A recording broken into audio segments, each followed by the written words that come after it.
మెతూషల అని పుట్టాడు. మెతూషలకి లేమాకుని కన్నాడు. అయితే ఈ యొక్క లేమాకుకు ఇద్దరు స్త్రీని పెళ్లి చేసుకున్నాడు. వారిలో ఒక దాని పేరు హదా, రెండో దాని పేరు సిల్లా.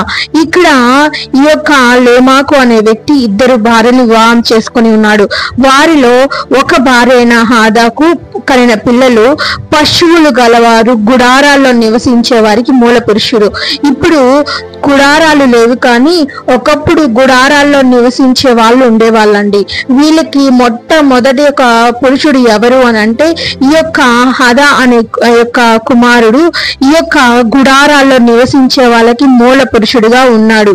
ఇప్పుడు గుడారాలకి మూలంగా అంటే ఆ యొక్క గుడారాలు వేసుకునే వారి యొక్క వంశస్థుడు ఎవరు అంటే ఈ హదా అనే కనిన కుమారుడు ఈ యొక్క పశువులన్నిటినీ కూడా వాటికి ప్రసిద్ధి కాంచిన వాడనమాట.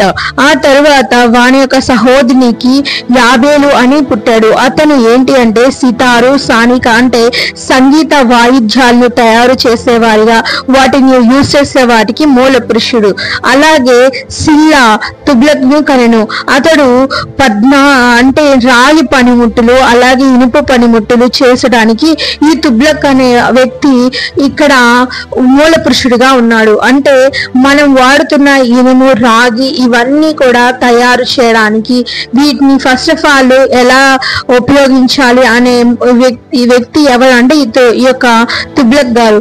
అండ్ తర్వాత నాయమా ఇతను ఆ యొక్క స్పెషలైజేషన్ మనకేంటో తెలియలేదు, కానీ ఈ యొక్క